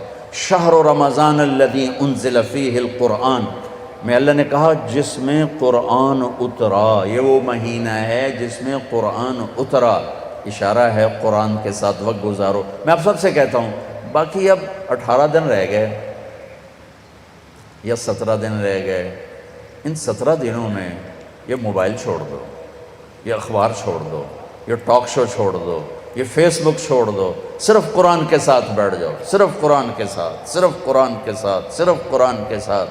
اس کی تلاوت بھی کرو، اس کا ترجمہ بھی پڑھو، اس کی تلاوت بھی کرو، اس کا ترجمہ بھی پڑھو، تو اللہ تعالیٰ قرآن کا نور نصیب فرمائے گا، قرآن کا نور نصیب فرمائے گا، قرآن کا نور نصیب فرمائے گا۔ پھر آپ آخری عشرے میں اعتکاف بیٹھتے تھے، 1 مہینہ پورا بیٹھے، پھر 10 دن، پھر دنیا سے جاتے ہوئے 20 دن، اور دنیا سے جانے والے رمضان میں قرآن کا دور جبریل کے ساتھ آپ نے 2 دفعہ کیا، 2 دفعہ کیا۔ رات کی نماز مشکل ہے تو اس کا اجر بڑھا دیا، تراویح کے ہر سجدے پہ 1500 نیکی، تراویح کے ہر سجدے پر جنت میں محل جس کے 60,000 سونے چاندی کے دروازے، تراویح کے ہر سجدے پر جنت میں ایک درخت جس کے نیچے 100 سال عربی گھوڑا دوڑ سکتا ہے۔ رمضان کا شیطان قید ہوتے تھے، یہاں قید نہیں ہوتے، پہلے قید نہیں ہوتے تھے۔ رمضان کی ایک اور دولت دی گئی، انا انزلناہ فی لیلۃ القدر، لیلۃ القدر، شب قدر، لیلۃ القدر۔ کبھی سوچا قدر کا مطلب کیا ہے؟ کیوں جی علامہ صاحب بتاؤ؟ لیلۃ القدر کبھی خیال میں؟ لیلۃ القدر، لیلۃ القدر، لیلۃ القدر، شب قدر۔ وما قدر اللہ حق قدرہ، یہاں سے ہے مرتبہ، مقام، عزت۔ اللہ کہتا ہے تم لوگوں نے میری قدر نہ کی، یہ ہمارا اردو میں آ گیا، تو میری قدر ہی نہیں کرتا ہے۔ یہ ہے لیلۃ القدر، عزت والی رات، مرتبے والی رات، قدر والی رات، عزت والی رات، مرتبے والی رات۔ یہ صرف اس امت کو ملی، کسی امت کو لیلۃ القدر نہیں ملی۔ رمضان ہر امت کو ملا، لیلۃ القدر اس امت کو ملی۔ اور یہ ایک رات 1000 مہینوں پر بھاری رات ہے، اور اس میں اٹھنے والے دولت کی بخشش ہوتی سوائے 4 کے: ایک شراب پینے والا، ایک ماں باپ کا نافرمان، ایک رشتہ داروں سے لڑنے والا، اور ایک دل میں نفرت پالنے والا۔ میرے بھائیو، اپنے رمضان کو قیمتی بناؤ، دلوں کو نفرت سے پاک کرو، جن سے لڑے ہوئے ہو ان سے صلح کرو، ماں باپ کو ناراض کیا ہوا ہے ان کے سامنے سر جھکا دو، ان سے معافی مانگ لو۔ ماں باپ سے کہتا ہوں اولاد پہ ایسا جبر نہ کرو کہ وہ باغی ہو جائیں۔ بچوں سے کہتا ہوں ایسی بغاوت نہ کرو کہ ایمان مردود ہو جائے۔ ماں باپ سے کہتا ہوں بچوں پہ ایسی سختی نہ کرو کہ وہ مجبور ہو جائیں بدتمیزی پر، مجبور ہو جائیں بغاوت پر، مجبور ہو جائیں گستاخی پر۔ 90% ماں باپ کی وجہ سے اولاد نافرمان ہو رہی، 90%، کہ ماں باپ کو پتہ نہیں اولاد کو لے کے چلنا کیسے۔ اسے اب ایسی پراپرٹی سمجھتے ہیں کہ جی میں مرضی نہ نوا چھڑو۔ تو وہ ایک گوشت پوشت کا ڈھانچہ ہے، اس کے اندر احساس ہیں، جذبات ہیں، ان کے مطابق ڈیل کرنا یہ ماں باپ پر فرض ہے، ورنہ ضائع کر بیٹھیں۔ میرے نبی نے فرمایا اکرموا اولادکم، اپنی اولاد کو عزت دو، اور خود کیا کر کے دکھایا؟ یہ برابر میں حضرت فاطمہ کا گھر ہے، آنا جانا ہر وقت لگا ہوا ہے۔ جب حضرت فاطمہ تشریف لاتی آپ ان کے لیے کھڑے ہو جاتے، 4 قدم آگے بڑھتے، ان کا ہاتھ پکڑتے، ہاتھ کا بوسہ لیتے یوں، پھر پہلے اپنی بیٹی کو بٹھاتے چارپائی پر، اس کے بعد خود بیٹھتے تھے۔ ہم اپنی اولاد کے لیے ایسا کرتے ہیں؟ اپنی اولاد کو عزت دو، وہ تمہیں عزت دیں گے۔ اپنی اولاد کا احترام کرو، وہ تمہارا احترام کریں گے۔ ان کی پسند ناپسند کی رعایت کرو، وہ تمہارے فرما بردار بنیں گے۔ تو یہ جان بین سے ہے کام، جان بین سے ہے کام۔ تو بھائیو، اپنے ماں باپ زندہ ہیں تو ان کی دعا لو۔ رشتہ داروں سے لڑے ہوئے ہو، صلح کر لو۔ کسی سے بغض نفرت ہے، دل صاف کر لو، خاص طور پر مذہبی نفرت۔ دیکھو میں تھک گیا ہوں، ہاتھ جوڑ کے تھک گیا ہوں۔ دل کے پھپھولے جل اٹھے سینے کے داغ سے، اس گھر کو آگ لگ گئی گھر کے چراغ سے، تو ادھر ادھر کی نہ بات کر، یہ بتا کہ قافلہ کیوں لٹا، مجھے راہزنوں سے گلہ نہیں، تیری راہبری کا سوال ہے۔ دیکھو اکثر نوجوان نظر آ رہے ہو، امت بن کے چلو، تم جس عقیدے پر ہو، جس مسلک پر ہو، جس راستے پر ہو، میں اسے نہیں چھیڑتا ہوں، میں اسے آپ کے سامنے سلام کرتا ہوں، آپ کو احترام دیتا ہوں، لیکن مجھے بھی احترام دو، مجھے بھی ایمان والا سمجھو۔ مجھ سے مراد پوری امت، پورا یہ معاشرہ جو نفرت کی آگ میں اتنا جل چکا ہے کہ کسی دوسرے کو کفر سے نیچے ماننے کے لیے تیار نہیں، اور کسی دوسرے کو جہنمی سے نیچے ماننے کے لیے تیار نہیں ہے۔ یہ آگ ممبر سے اٹھی ہے، ممبر سے بھڑکی ہے، اور یہ خطیبوں نے بھڑکائی ہے۔ کہیں کسی مسلک کا سنجیدہ عالم کبھی اس مضمون کو نہیں چھیڑتا یہ مضمون ہمیشہ شعلہ بیان خطیبوں نے چھیڑے ہیں اور امت کو بھڑکا کے رکھ دیا ہے۔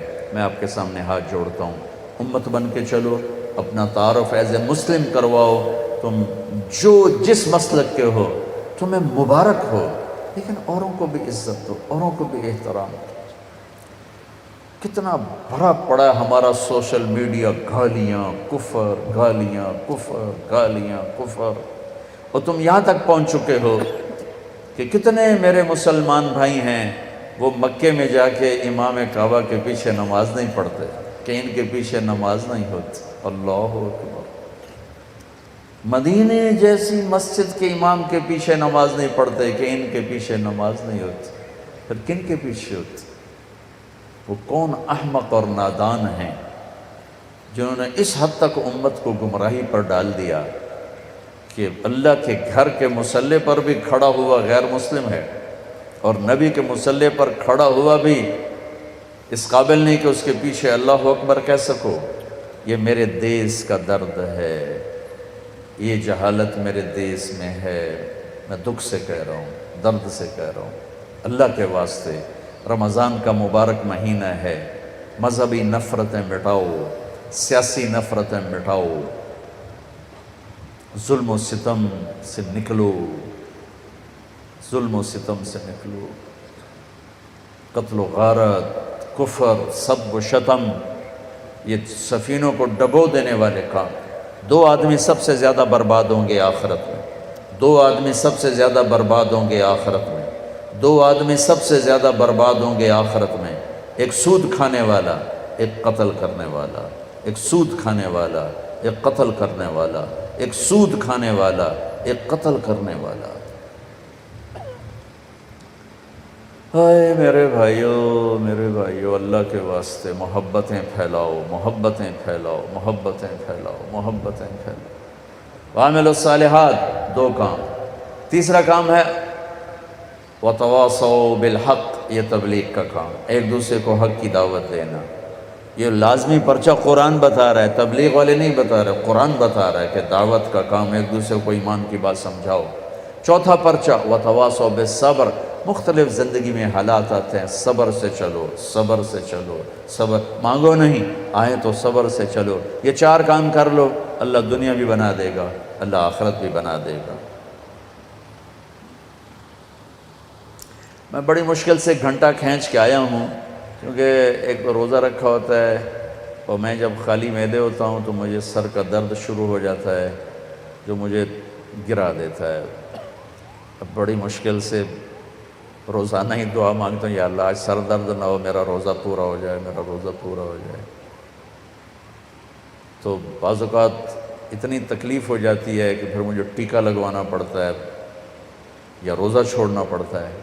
تو اب بہت زیادہ لوگ آئے ہوئے تھے، میں تو 15-20 منٹ کی بات کے تصور سے آیا تھا، لیکن وہ دور تک لوگ ہی لوگ ہیں۔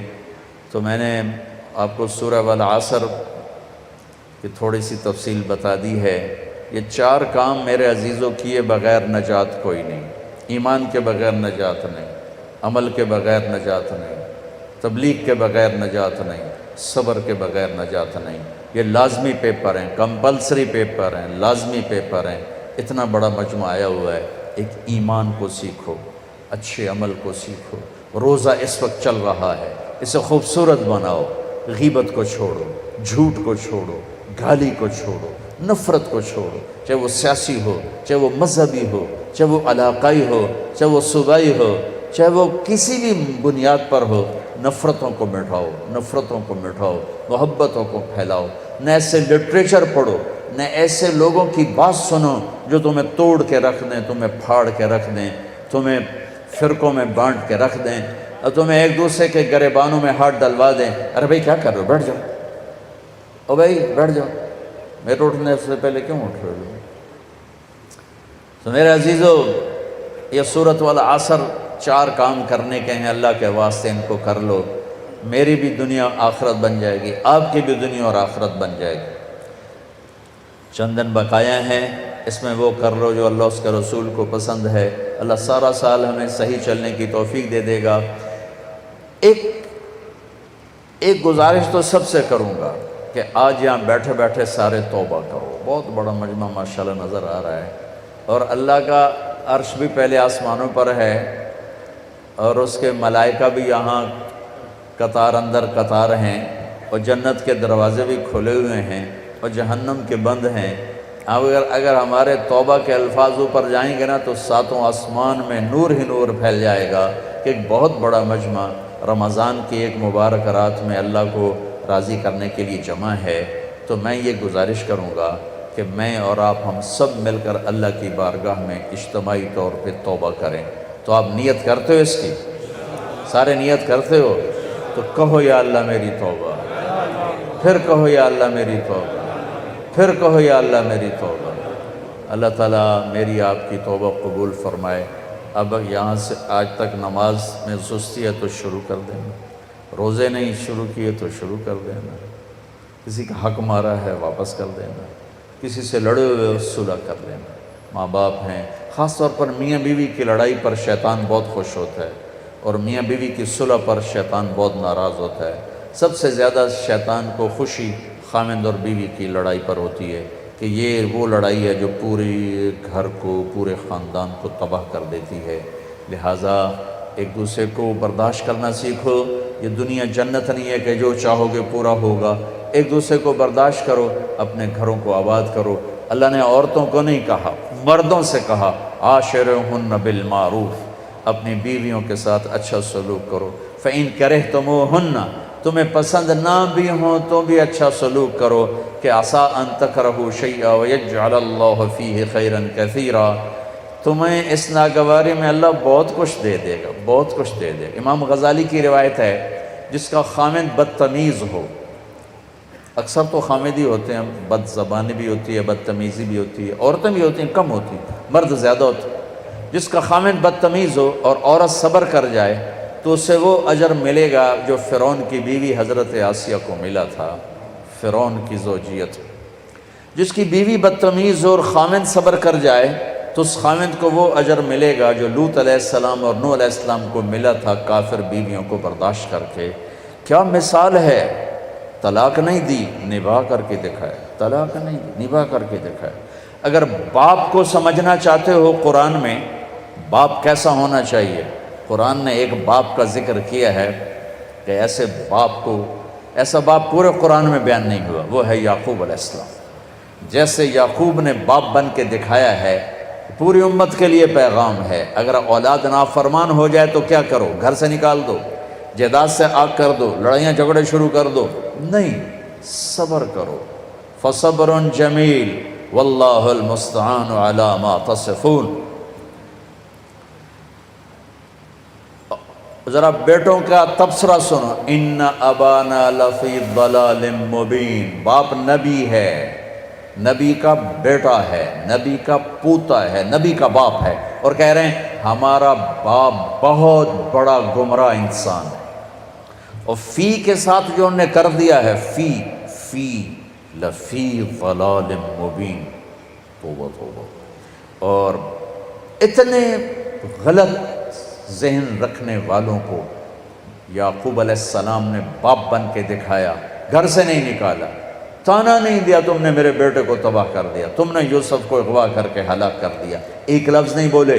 40 سال بعد اللہ نے سب کو ملا بھی دیا، جھکا بھی دیا، جوڑ بھی دیا، محبت اور الفتیں بھی قائم فرما دی، ایک دوسرے سے پیار محبت کی فضا بھی، سب کی بخشش بھی کروا دی.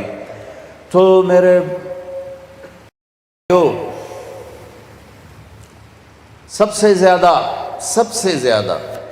زیادہ رشتوں کو نبھانا مشکل کام ہوتا ہے. تو جس کی بیوی بدتمیز ہو اور وہ خامند صبر کرے تو لوط اور نوح علیہ السلام والا صبر ملے.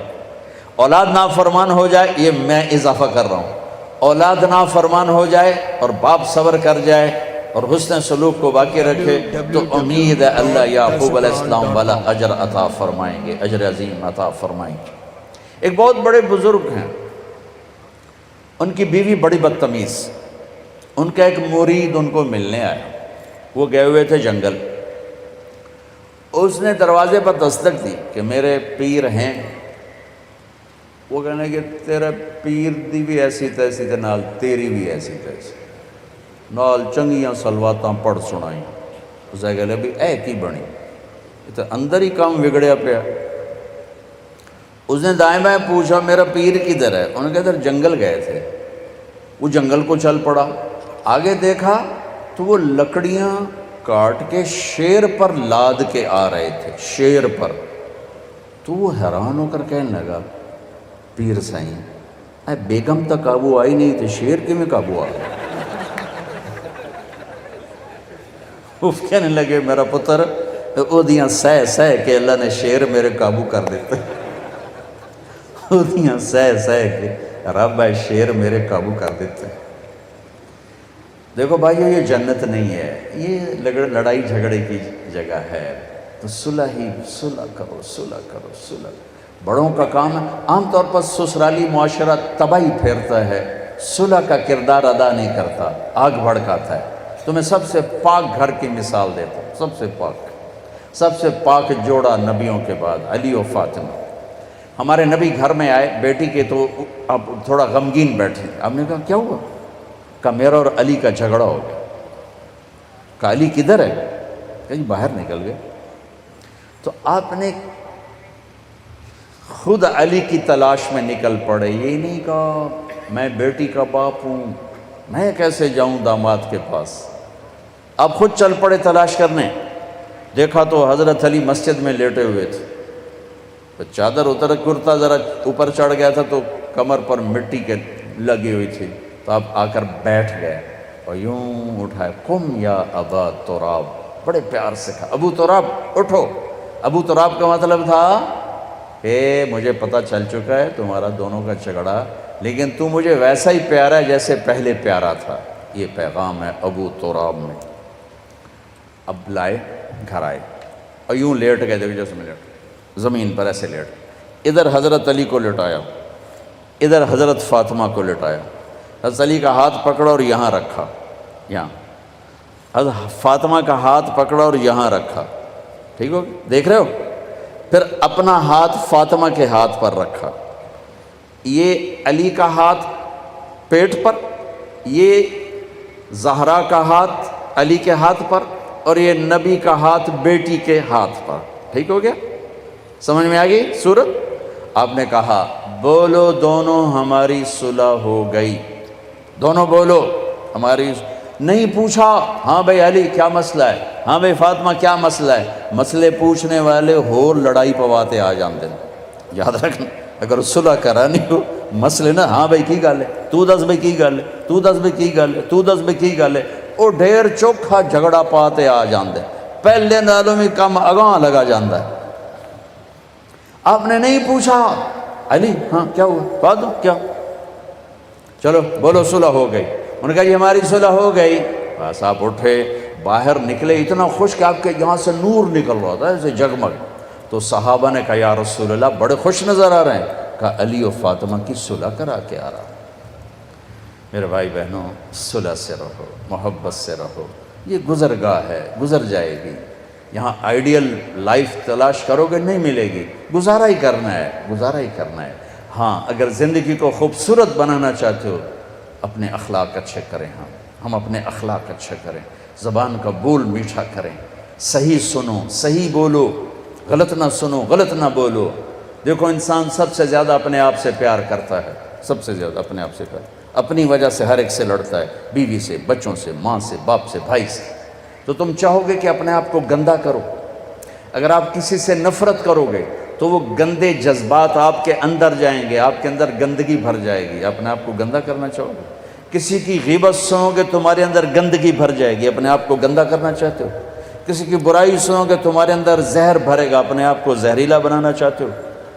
ایک نئی ریسرچ آئی ہے، جو لوگ نیگیٹو سوچتے ہیں، نیگیٹو بولتے ہیں، انہیں جم جانے کا کوئی فائدہ نہیں، چونکہ کھوپڑا خراب ہوئے ہوا ہے. اوپر سے میسج سارے نیگیٹو جا رہے ہیں. جتنے مرضی ڈانڈ بیٹھکاں کٹی جاوے یہ دے پلے کا نہیں پڑنا. اور جو لوگ پازیٹیو سوچتے ہیں انہیں جم جانے کی ضرورت نہیں ہے. اوپر سے میسیجنگ اتنی خوبصورت آ رہی ہے کہ ساری باڈی ریلیکس ہو جاتی. میرے نبی نہ کسی کی غیبت سنتے تھے نہ کرتے تھے. نہ غیبت کرو نہ غیبت سنو، نہ غیبت کرو نہ غیبت سنو، نہ برائی دیکھو نہ برائی سنو۔ انسان کے اندر نیگیٹو پازیٹو نہیں ختم ہو سکتا، نہیں، ٹھیک ہے۔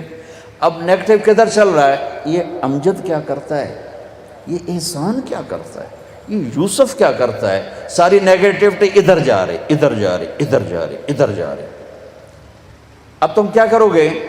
اس کو بند کر دو، مجھے یوسف کو نہیں دیکھنا، مجھے آصف کو نہیں دیکھنا، لیکن نیگیٹیوٹی تو ہے، وہ جائے گی کہاں؟ اب تمہارے اوپر اللہ کا احسان ہوگا، پھر اللہ تمہیں اپنے نیگیٹو دکھانا شروع کر دے گا۔ تمہاری جو نیگیٹو طاقت ہے نا، وہ تمہارے اپنے عیب دیکھنا شروع کر دے گی۔ جب تم اپنے عیب دیکھو گے تو پھر تمہیں اپنے آپ کو بنانے کا فکر پیدا ہو جائے گا،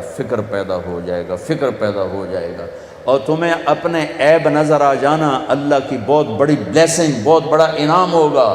ورنہ لوگ غفلت کی موت مر جاتے ہیں، اپنے آپ کو اچھا سمجھتے اور اوروں کو برا سمجھتے۔ میرے نبی نے فرمایا کسی کے برا ہونے کے لیے اتنا ہی کافی ہے کہ دوسرے کو حقیر سمجھ۔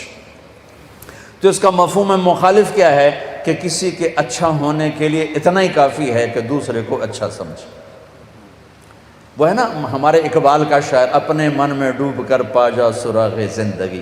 اپنے من میں ڈوبنے کا طریقہ بتا رہا ہوں، اوروں کے عیب دیکھنا چھوڑ دو، اوروں کے عیب سننے چھوڑ دو، یہ اخبار پڑھنے چھوڑ دو، یہ ٹاک شو سننے چھوڑ دو، یہ نرا زہر ہے۔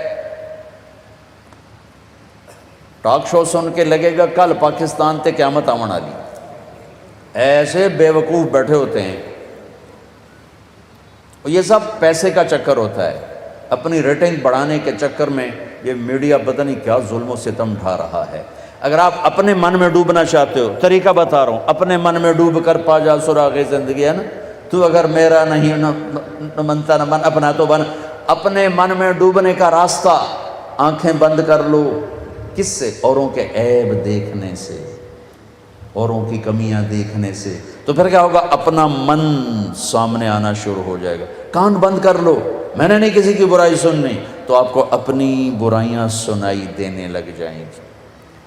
میں نے نہیں کسی کی برائی کرنی، تو آپ کے سامنے اپنی برائیاں آنا شروع ہو جائیں گی۔ چونکہ نیگیٹو طاقت بند نہیں ہو سکتی، وہ چلے گی، لیکن پھر چلے گی کہاں؟ آپ کے لیے چلے، آپ کے عیب دکھائے گی، آپ کی برائی دکھائے گی، آپ کی کمی دکھائے گی۔ آپ کو فکر پیدا ہو جائے گا کہ میں اسے کیسے ٹھیک کروں، تو آپ کی پازیٹو طاقت پر خرچ ہونا شروع ہو جائے گی کہ میں نے اپنے آپ کو کیسے بنانا ہے۔ اگر آپ نے آنکھیں ادھر ہی فوکس رکھی تو اپنے آپ کو کبھی یاد نہ کر سکو گے، اپنے من میں کبھی ڈوب نہ سکو گے، ہمیشہ اوروں کے عیب دیکھتے دیکھتے مر جاؤ گے، اوروں کی پگڑیاں اچھالتے اچھالتے مر جاؤ گے، اور اللہ کی بارگاہ میں ذلت کے ساتھ اٹھنا پڑے گا۔ کسی کے برا ہونے کے لیے یہ نہیں کہ شرابی ہو، زانی ہو، سود خور ہو۔ میرے نبی نے کہا کسی کے برا ہونے کے لیے اتنا ہی کافی ہے کہ اوروں کو برا کہتا ہو، اوروں کو حقیر جانتا ہو، تو اس کا مفہوم مخالف کیا ہے کہ کسی کے اچھا ہونے کے لیے اتنا ہی کافی ہے کہ سب کو اچھا کہتا ہے۔ ساری دنیا کے انسانوں سے دل صاف کر دو۔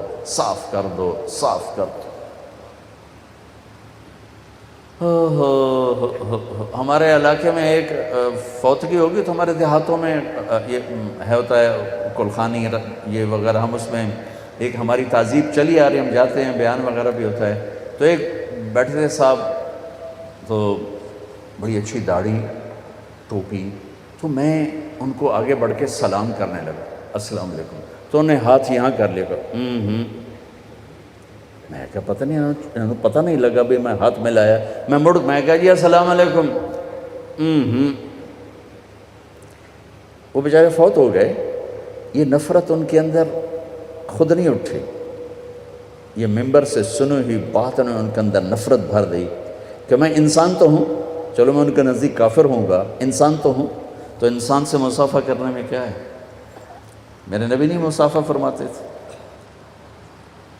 جب آدمی اوروں کے عیب دیکھتا ہے تو نفرت یہاں تک چلی جاتی ہے کہ وہ جانور بن جاتا ہے، اس کے اندر سے انسانیت ختم ہو جاتی ہے۔ جب وہ اپنے عیب دیکھتا ہے تو اس کے اندر انسانیت بیدار ہو، اپنے من میں ڈوبنے کا طریقہ بتا رہا ہوں۔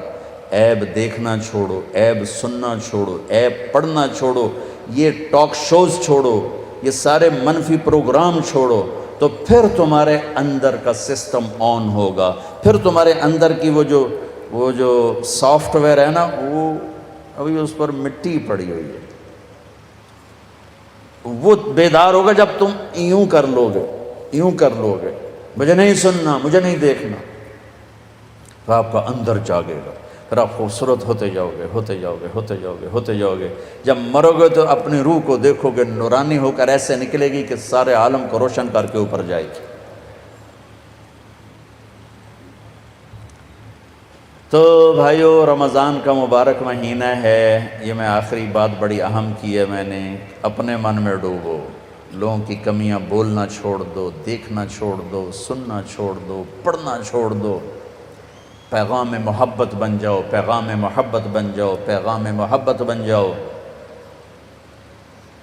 تو اللہ تمہیں اپنا آپ دکھا دے گا۔ من عرف نفسہ فقد عرف ربہ، یہ حدیث نہیں ہے، یہ ایک قول ہے، جس نے اپنے آپ کو پہچانا اس نے اپنے رب کو پہچانا۔ جب آپ اپنے آپ کو پہچانو گے آپ اپنے رب کو بھی پہچانو۔ تو نیت کرتے ہو سارے؟ تو یہاں سے اٹھتے ہی جس سے لڑے ہو صلح کر لینا، جس سے جھگڑا اس سے معافی مانگ لینا، اور خاص طور پر خامن بیوی لڑے ہو تو جاتے ہی صلح کرنا بھائی۔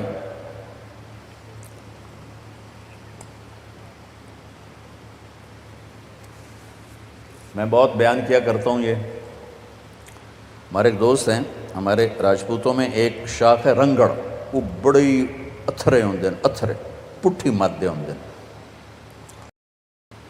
تو وہ ہمارے ساتھ چلتے رہے۔ ایک دن میں نے ان کے گھر فون کیا، ان کی بیگم نے اٹھایا، وہ تھے نہیں، میں نے کہا بتا دینا میں نے فون کیا تھا، کہا جی اچھا۔ جب وہ آئے تو مجھ سے کہنے لگے مولانا صاحب ایک لطیفہ سنو، میں نے کہا سنو۔ کہ میں گھر آیا تو میری بیگم نے کہا تھارے مولوی کا فون آیا تھا، میں نے کہا کون سا؟ کہ وہی جس نے تمہیں رنگڑ سے انسان بنا دیا۔ میں نے کہا ارے اللہ کی بندی، میں انسان نہیں؟ کہا بالکل نہیں۔ کہ وہ کیسے؟ کہ بتا تیری میری شادی کو کتنے سال؟ میں نے کہا 27 سال۔ کہ 27 سال میں ایک دفعہ ہنس کے بولا ہے؟ کہ میں سر کو جانے لگا کہ میں تو کبھی نہیں بولا ہنس کے بیوی کے ساتھ۔ کہ ابھی تمہاری باتیں سن کے پتہ چلا، کہ ابھی تو جو انسان بنا ہے آ کے پوچھتا بھی ہے، حال بھی پوچھتا ہے، ہنستا بھی ہے۔ بھائیو یہ زندگی مٹھی ہوئی ہے، اسے سیکھو اللہ کے واسطے۔ جتنا نماز کا سیکھنا ضروری اتنا گھر کی زندگی کا سیکھنا ضروری۔ علماء سے کہتا ہوں یہ اختلافی باتیں چھوڑ کر لوگوں کو دین سمجھاؤ، لوگوں کو معاشرت سمجھاؤ، لوگوں کو محبت سمجھاؤ۔ کیا آگ لگائی ہوئی ہے۔ اچھا ایک اور لطیفہ ہوا، ایک ہمارے زمیندار دوست تھے، ان کا نوکر ساتھ آتا تھا جماعت میں نا، ہوگا کوئی 60-65 سال کا، ہمارے علاقے کا ہی تھا، تو وہ میرے بیان سنتا رہتا۔ تو ایک دن مجھ سے کہنے لگا مولانا صاحب ایس واری میں اپنی بیگم نو آکھیا ہے ہن تو میرا دل کریندا ہے تینوں منجی تے باواں تے تیرے پیر دھوتے پیواں۔ اس میں نے آکھا لخ لعنت اس اکھے تے، پتہ نہیں تمہیں میری گل سمجھ آ رہی کہ نہیں آ رہی؟ اچھا وہ لخ لعنت اس اکھے تے، 40 سال میرا سر کٹے تے ہن پہ آنا میں تیرے پیر دھوتے پیواں۔ کہ میں نے آکھیا پتہ ہی کوئی نہ آئی نال بھائی بیویاں نال بھی چنگا کریندا، میں تو یہ سنیا بھی سوٹے ڈنڈے نال ہی چلیندا ہے۔ اے تو ہن مولانا صاحب دیاں گلاں سنیاں بھائی بیویاں نال بھی چنگا کریندا، تو میں تاں پہ آنا میں تیرے پیر دھواں۔ اسے کہا فٹے منہ تیرے پیر دھومن، ساری آدھی تو میرا سر دھوتا اس لیے لطرا۔ بھائیو یہ دین پڑھو، یہ دین سیکھو، صرف نماز تو نہیں ہے، 5 وقت کی نماز ہے، پھر کیا کرنا ہے؟ سال کا 1 مہینہ روزہ ہے، پھر کیا کرنا ہے؟ 24 گھنٹے کا دین سیکھو، بیوی سے کیسے، بیوی خامن سے کیسے، دونوں اولاد سے کیسے، اولاد ماں باپ سے کیسے، بھائی سے کیسے، بڑوں سے کیسے، چھوٹوں سے کیسے، نوکر سے کیا معاملہ، ماتحت سے کیا معاملہ، افسر سے کیا معاملہ، تجارت میں کیا ہوں، زراعت میں کیا ہوں، زندگی کے ہر شعبے کو نبی کی سیرت سے روشن کرو۔ میرے نبی تو ایک خوبصورت زندگی لائے ہیں جو روشن ہے، روشن ہے، روشن ہے اور روشن رہے گی، جسے کبھی کوئی گہنا نہیں سکتا، کوئی گم نہیں کر سکتا۔ ایک ہی تو میرے نبی اس کائنات کی واحد وسیلہ نجات ہیں، جن کے پیچھے چل کر دنیا کو منزل ملے گی، دنیا کو نجات ملے گی، ورنہ تو ادھر ادھر بھٹک کے سب تباہ ہو جائیں گے۔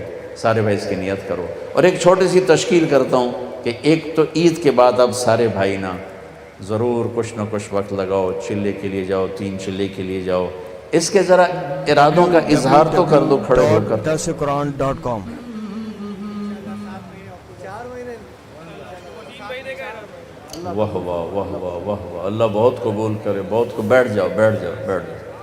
اور ایک تشکیل چھوٹی سی یہ کرتا ہوں، ماشاءاللہ آپ نے ارادے کیے چلے 4 مہینے کے، ایک کام کرو سارے، ہر مہینے 3 دن لگایا کرو، ہر مہینے 3 دن، ہر مہینے 3 دن کرو گے نا انشاءاللہ، اور جمعرات کو مدنی مسجد، ٹھیک ہے؟ اللہ قبول کرے، درود شریف پڑھو۔ اللہم لک الحمد کما انت اہلہ فصل علی محمد کما انت اہلہ وفعل بنا ما انت اہلہ انک اہل التقوی و اہل المغفرہ۔ یا رب تیرا کرم ہوا، تو نے ہمیں رمضان کا مہینہ دیا، رمضان کا عشرہ گزروایا، باقی 2 عشرے بھی عافیت سے گزروا دے، روزے رکھنے کی توفیق دے، آپس کی محبت کی توفیق دے، ہماری تراویح قبول فرما، جس نے یہاں قرآن پڑھا ہے اس کا پڑھنا قبول فرما، جنہوں نے سنا ان کا سننا قبول فرما، جس گھر میں پڑھا سنا گیا اس گھر میں برکتیں نازل فرما، جہاں جہاں مساجد میں حفاظ علماء قرآن سنا رہے ہیں، قرآن کے خلاصے بیان کر رہے ہیں، لوگ سن رہے ہیں، تراویحیں پڑھ رہے ہیں، کچھ تیرے بندے عمرے پر پہنچے ہوئے ہیں، کچھ تیرے بندے اعتکاف میں حرمین میں بیٹھ چکے ہیں، ان سب کی بندگیاں قبول فرما، قبول فرما، قبول فرما۔ یا اللہ رمضان کی برکتیں ہمیں نصیب فرما، رمضان کی برکتیں ہمیں نصیب فرما، ہمارے لیے جنت الفردوس کے فیصلے فرما، ہمارے لیے جنت الفردوس کے فیصلے فرما، ہمارے اندر امت پنے کو زندہ فرما، ہمیں فرقوں سے نکال دے، ہمیں تعصب سے نکال دے، ہمیں نفرتوں سے نکال دے، ہمیں محبتوں والی زندگی عطا فرما، ہمارے ممبر کو محبت کی جگہ بنا دے، ہمارے حکمرانوں کو رحم دل بنا دے، ہمارے ججوں کو عادل بنا دے، ہمارے مالداروں کو سخی بنا دے، ہمارے غریبوں کو خوددار بنا دے، ہماری عورت کو حیا والا بنا دے، ہمارے مردوں کو غیرت والا بنا دے۔ یا اللہ آپس کی نفرتیں مٹا کر محبتیں پروان چڑھا دے۔ یہ جتنے لوگ آئے بیٹھے ہیں مرد عورت، تو ہی جانتا ہے کہاں کہاں سے آئے ہیں، سب کا آنا قبول فرما لے، سب کی حاضری قبول فرما لے، سب کو دنیا اور آخرت کی ہر خیر نصیب فرما، ہر شر سے محفوظ فرما۔ ہم میں سے جتنوں کے اہل عیال والدین تیرے پاس پہنچ گئے ان کی قبریں روشن فرما، جب ہمارے جانے کا وقت ہے تو ایمان پہ خاتمہ نصیب فرما۔ یا اللہ عافیت والی موت مقدر فرما، دکھ والی موت سے بچا، ہسپتال